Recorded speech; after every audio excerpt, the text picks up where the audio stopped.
Okay, before I get started with this topic, first I want to say I made a boo-boo.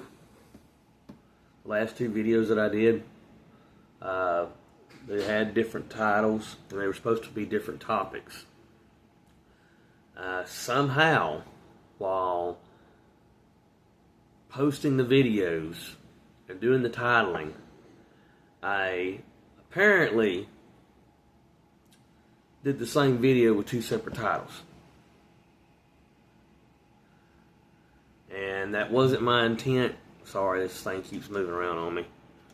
I know I should probably do this beforehand, but I think it's good at the start, and then I don't like something or it does something. But anyway, yeah, I made that boo-boo. And I've already gone through and cleaned up. Usually once I've got a video posted and I've got it up on YouTube, YouTube is always my go-to, that I can download videos straight to my hard drive if I need to load to Rumble, because Rumble wants to be a childish little shit about uploading from a phone, or at least from my phone. So it's easier if I just upload from my hard drive off my laptop. But yeah, and I didn't realize what I'd done. And I thought it was awfully funny. TikTok was the only one that was flagging anything. They were flagging them both. And I thought, okay, well, I'll change the titles of both of them, because one of them was what the title was said, you can't blame God, or it's not God's fault. And I was like, why are they flagging something that's talking about God? I understand the other one, because I was talking about the word nigger. I couldn't understand why they kept flagging one talking about God. But anyway, I kept changing the titles. They kept getting removed from TikTok. I'm like, TikTok is just being a pain in the ass, because TikTok usually doesn't flag a video on me that easily. And at the time, I didn't, that's not worth flagging, but I didn't realize what I'd done. Shouldn't have flagged my videos anyway, because I mean, if you can, watch a video, a girl showing her boobs, then if that's okay, then why isn't me discussing the N-word a problem? I'm offended by seeing a girl's boobs on TikTok. That's why I don't really watch TikTok or look at it. But that's me. Every guy's different, because some guys are more perverted than others. I'm not one of them. And then I tried to go back and look for the correct video that I had in my phone. And the problem is, as soon as I do a video and I post it to YouTube, like I was about to say a minute ago, to upload, to whatever I can't do it with my phone on, I usually go to clean up my phone storage space, and I'll delete the videos that are already posted, because I don't need them no more. Gmail wants to remind me, hey, you're running out of space, buy more space, I'm not going to pay for more space, stuff like that. So, sorry that video got trashed. The other video, the one talking about God, that it's not his fault. That one got trashed. I'm sorry about that. It happens. I'm not perfect. But anyway, let's get on to this topic.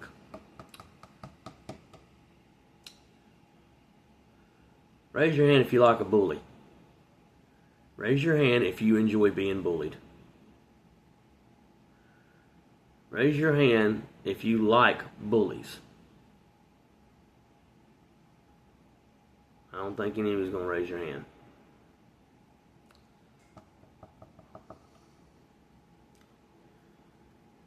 One of the biggest bullies that we have. How many of you smoke? Or use any form of nicotine in any way, shape, form, or fashion? And then the ways that I'm aware of are either by smoking, either cigarettes or cigars, which a cigar is not supposed to be inhaled, it's supposed to be puffed on for the flavoring. But some people do inhale it.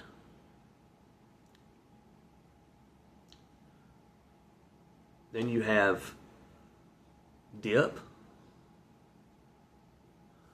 chewing tobacco, vape, yes, they're all dangerous for you. They're all bad.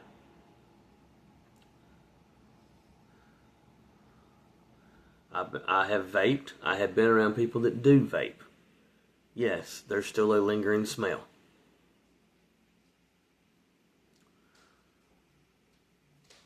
Chewing tobacco or dipping. Yes, you are only bothering your own mouth and creating havoc in your mouth and with your liver and your kidneys. But who wants to see somebody do that? Who wants to see your spit cup with brown shit in it? Nasty. And then you have the smoking, cigarettes. I smoked for 10 years off and on. I'm now using an inhaler and have to have breathing treatments every now and then because it gave me bronchitis, which is a form of asthma. So I know exactly what I'm talking about when I discuss this topic.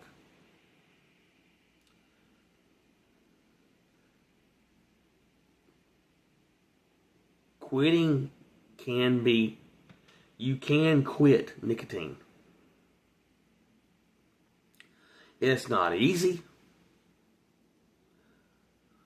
but anything worth doing in life never is. And in the long run, it'll make you a better, healthier person over time. Now, I'm not here to try to convince you to quit smoking. That's your life choice. That's between you and God, between you and your family, or whatever. I would much rather, though, kick a bully in the nuts than to let them control my life. And that's what nicotine does. It controls your life. It tells you when you can go to bed. It's just like being in the military. Okay? It tells you when you can go to bed, when you can get up, when you can eat, when you can take a dump or take a shit. We'll just say it like that. Tells you when you can take a piss. Tells you when you can be around your family. Tells you when to go to work. When to take a break. When to go home. It tells you how to drive that car.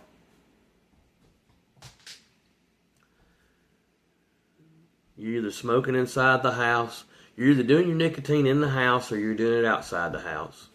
Because nobody wants to see it. Or smell it. And I say that it orders you around like that because before you go to bed, well, let me have one final cigarette, then I'm off to bed. Or you get it in the middle of the night, I gotta have a cigarette. You light one up. Or dipping, whatever. You have some form of that nicotine withdrawal wakes you up and gets your attention. Believe me or not.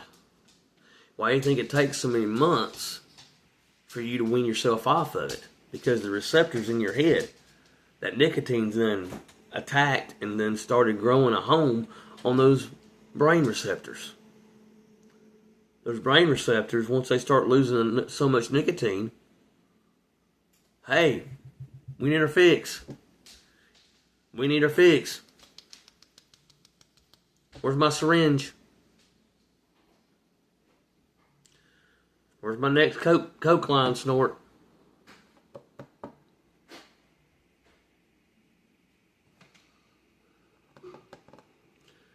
It tells you when to go to work. It tells you how to drive your car. Because when you're driving, guess what? You light one up. Or you put a dip in your mouth and you're spitting in the cup going down the road. Tells you when to take your break. Or you try to strive to make it to your break time because gotta have my fix. Gotta have my fix. Having withdrawals. It tells you what kind of mood to be in, because when you haven't had nicotine in a while, or it's been more than 2 or 3 hours, whatever, 4 hours, 30 minutes, 45 minutes, it bullies you. You can't live your life without the nicotine because it tells you what to do and how to do it. It tells you how to live. You try to ignore it, but you can't. Till you finally have the willpower and finally are tired of being bullied, you'll never leave it alone. I quit 5 years ago. It was hard as hell. I ain't gonna lie to you. I think I've said this in videos before. Quitting smoking is a very difficult accomplishment to make, or to have, or to get, or to earn. It's very hard, especially the older you get. That's why I told my wife. Her and the kids were begging me to quit. Her mother was begging me to quit. Matter of fact, if it hadn't been for her mother, excuse me, if it hadn't been for my mother-in-law, I probably would have took it as... My mother-in-law started the ball rolling for everyone wanting me to quit. Because she discovered a half of a cigarette in our car Christmas Day. Christmas or Thanksgiving Day. I think it was Thanksgiving. She discovered half of a burnt cigarette. It was Christmas because she was putting Christmas candy in the car. Instead of giving it to us, she just went ahead and put it in the car for us. And that's when she discovered it. She smelled the smoke. Because first thing she done, she walked into her sister's house. We were having dinner at my wife's aunt's house. First thing she said to me, she walked up to me. I was by myself. She touched my hand. She said, "Shane, I'm only saying this because I love you. I'm not trying to hurt your feelings. I'm not trying to offend you. Please don't be upset with me." I looked up at her like, what did you do? She says, "Why are you smoking? You know you need to quit." She said, "You remember what I went through?" She did. She went through a battle of cancer.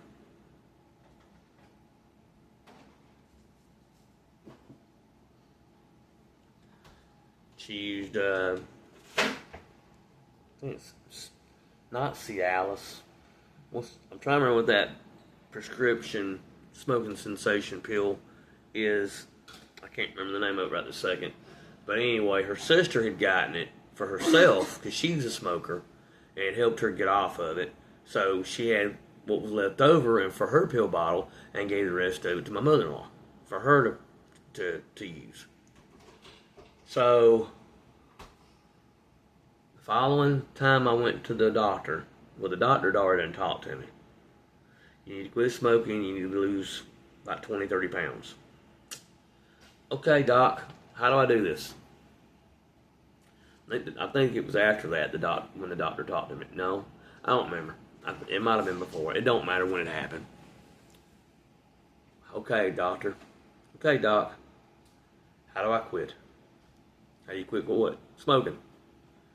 Get past it. Get the patches or the lozenges. I think is what he said. No, either that or it might have been patches or gum. He said, don't get both.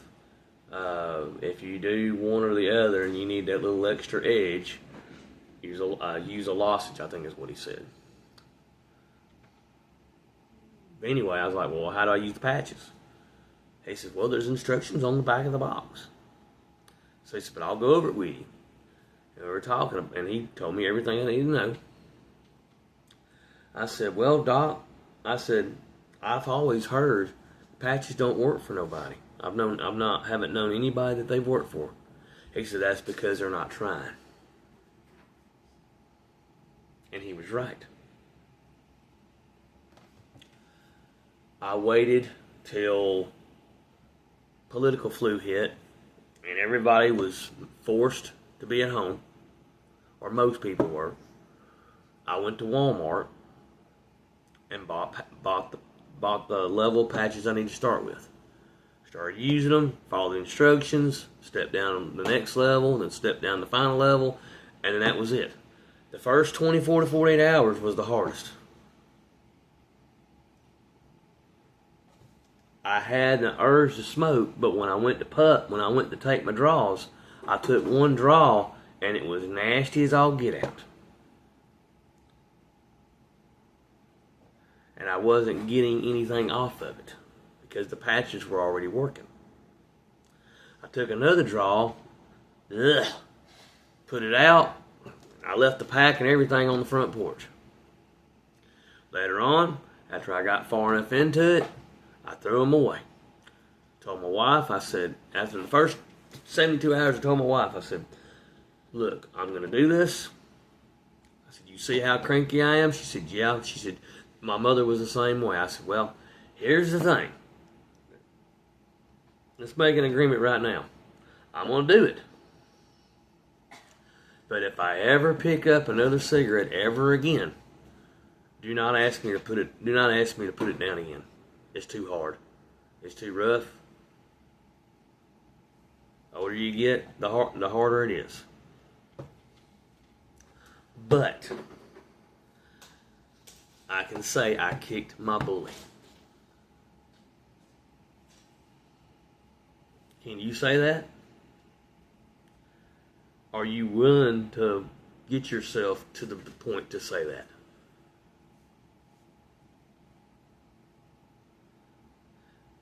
Or you just want to continue your habit and have a bully? That's the question.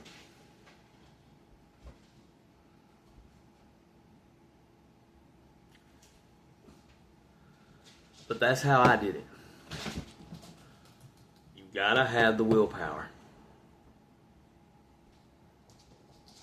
If you don't have willpower, if you're not willing to try, see, I did it when I did it when we was sitting at home. I didn't have to be around nobody. I didn't have to get around public. I didn't blow my stack.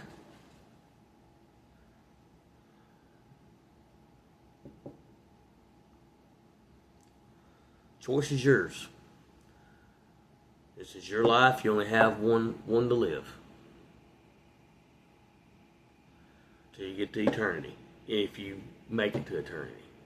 I mean, not to eternity, but until you get to heaven. And if you're going to make it to heaven.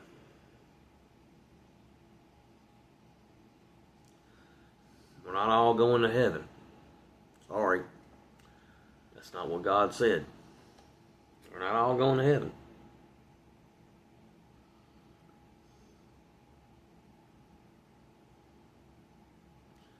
So anyway, we're going on 20 minutes in. I think that's enough about the topic. Take it for what it's worth. It's your choice. It's your life. You can either live a long life or a short life. choice is yours based on how you abuse your body. Everybody makes mistakes. Everybody picks up the wrong things at times. You got to know when to say enough is enough. You have to. Enough is enough. I'm tired of my bully, and I'm ready to kick it to the curb. I'm ready to get control back in my life, as much as what God will let me have anyway. Because really, God is the one in control of your life until you decide not to trust in Him. And then technically, He's still kind of in control of your life. Well, He doesn't let the bad stuff happen, but when you turn your back on Him, the bad stuff starts happening. But anyway, we're not going to preach tonight, even though I kind of already have. But yep, that's the deal, people. So, with that said, take care, be safe. You have a lot to think about if you want to.